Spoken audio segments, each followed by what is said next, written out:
Skyscream is a 150-foot tall skyrocket 2 from Premier Rides, which opened back in 2014 at Holidaypark in Hasloch, Germany. This unique LSM multi-launch coaster features one inversion in form of a hardline roll, one train, 863 feet of track, a top speed of 62 miles per hour, and a terribly beautiful queue line. On the 23rd of October 2020, I visited Holidaypark for the first time. So, welcome to the review of Skyscream, a very intense roller coaster.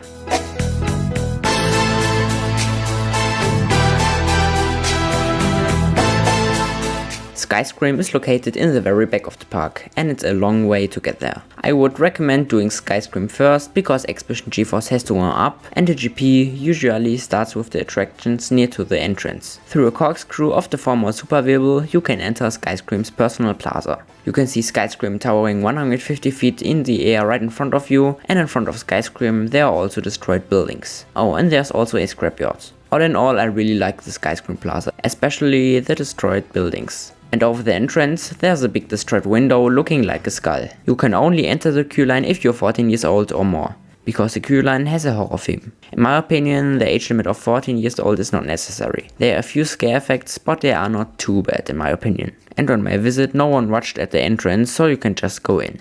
The queue line is very amusing and one of my all-time favorite queue lines. You walk through different rooms and corridors, and there are a ton of scare effects. Also, the queue line is full of artificial fog, and I love artificial fog, especially the smell. All in all, a very cool and underrated queue line.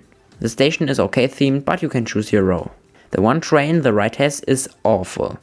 First, it takes ages crossing the train to put your stuff down. That's because the trains are tight. And on top of this, the lappers are awful too. Luckily, this ride is only lappers, but they are still awful. The lappers have shin guards and they are so tight and uncomfortable. I'm not the tallest person, I have many friends who are taller than me, and already I had problems closing the lapper. After you finally close your lapper down, your ride experience begins, with a mug launch. Yeah, this launch isn't powerful. Then you enter the vertical spike, but you don't have enough speed to clear the vertical spike. In the front you get a little bit of weightlessness, and in the back you get nothing. The second launch is way better than the first one. Backwards launches are always more fun and you feel the acceleration more than on the first one. After the second launch you enter the ride's non-inverting loop. You get a rollback on this element too, but you have so much speed that you almost clear the non-inverting loop. Sadly, you didn't get much weightlessness. A loop instead of the non-inverting loop would have been a lot better, because then you would get hang time. The third launch is in my opinion best launch of the ride. You have a solid speed at this point and you get launched even faster. After the third launch you enter the vertical spike the second time. And at this point you have enough speed, so you absolutely fly up. You get pushed into your seat at the entrance of the vertical spike, and then you get thrown to the right while rising up in the sky. Trust me, this spike throws you to the right. It's way more intense than it looks. The top of the vertical spike is also amazing. You get strong airtime even in the back, and the front is on another level.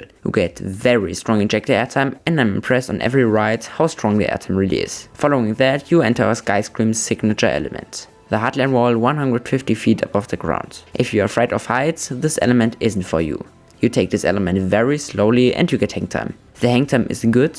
Not great because of the restraints, but still very fun. And as I said, you are very high above the ground. Following the hardline roll, you enter the, in my opinion, best element of the ride, the 90-degree twisted vertical drop. In the back, this drop gives very strong ejector airtime. And in the next moment, you get twisted to the right.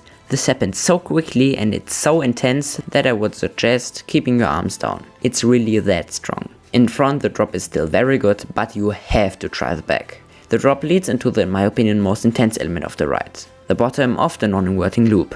You get very strong positive G-forces, it's really that strong. Then you pass the non-inverting loop, but again, a loop would have been better, because you're very slowly at this point and you're just in your seat. After finishing the non-inverting loop, you roll back into the station and you get slowed down. After exiting the horrible trains, you can exit the rides and, like I, go back into the queue line. I got around 15 rides on my visit because it was so empty, we literally had to wait for more people to show up. On one ride I even had the train for me alone, which was a very cool experience I will not soon forget. Pros and cons. This ride has its pros and its cons.